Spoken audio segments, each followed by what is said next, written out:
A new book with lots of sources from inside the Justice Department details how President Trump has altered, and some might say radically altered, Justice Department procedures. The book, The Department of Revenge, also gives new insight on how this administration has used the Department of Justice to pursue the president's perceived political enemies. The author, Devlin Barrett, multiple Pulitzer Prize winner, joins me now.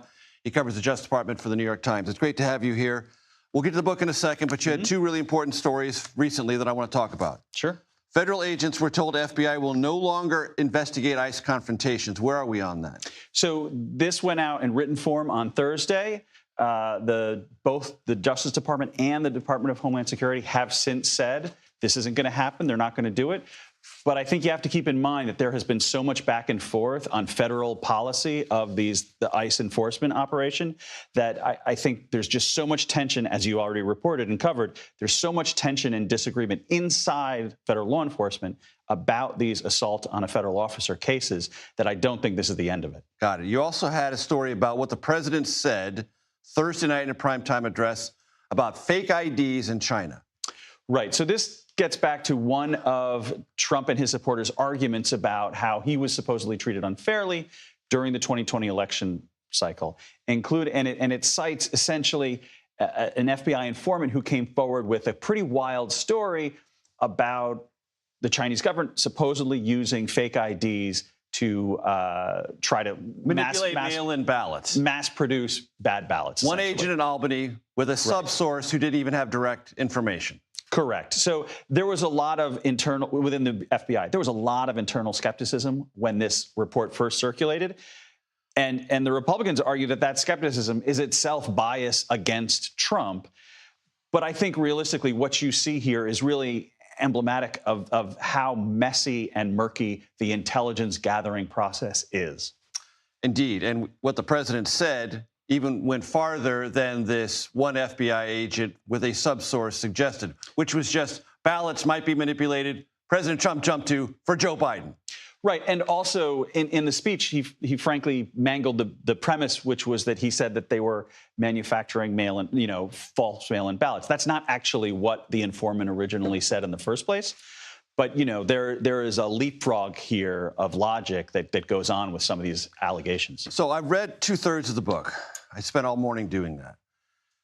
And the central question here is, this is not, or is it, the common disagreements that sometimes federal officials will have about direction and prioritization. I've been in Washington for 40 years. That happens a lot. All the time. What you're saying in this book is this is not that. This is something fundamentally different. Yes. And I wouldn't have written a book about like the usual arguments. Oh, look, the Justice Department and FBI are built around arguments, are built around disagreements. Lifelong federal law enforcement people tell you, we get to better cases, we get to better results when we kick things around, when we disagree, when we, those disagreements lead us when we argue about the validity of underlying evidence. Absolutely. And the applicability of federal law. Absolutely. This is different. This is about what was described to me over and over and over again is replacing a core principle of the Justice Department, a principle of prosecutorial discretion, meaning career prosecutors make determinations and they get vetted up the chain, their superiors sign off on them, but fundamentally, it's a bottom-up process to determine who should be charged with crimes. And what you find is top-down over and over and over, directional impulses from the top saying, go do this. Absolutely. And not only that, go do this, and in many instances, it's go do this or you're fired. And that is why I wrote the book, because I think there's something very important happening in the Justice Department right now. I'm not trying to write, a boo-hoo book or a sky is falling book. That's not my point at all. But I think, I covered the Justice Department for more than 25 years. I care very much about, I don't care about a building. I don't care about an institution. I don't care about a badge. What I care about are the principles of justice that are really fundamental to how our country operates. And that is what I think is important about what's happening. Because there have been instances I saw in this book where people are like, wait a minute, it's not there. It's just not there. Right. And the answer is, we don't care if it's not there. Go pursue it anyway.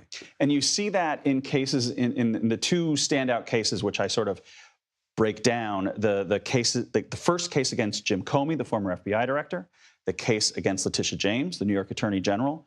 Those were both cases that the president himself publicly demanded. And when career prosecutors would not deliver the cases he wanted, he put someone else in those jobs. Devlin Barrett, I'm glad you're here. I'm going to have you back for a longer conversation, I promise, if you'll be kind enough to come back. Happy to. The book, The Department of Revenge, How Trump Took Control of American Justice. It's great stuff. Thank you so much.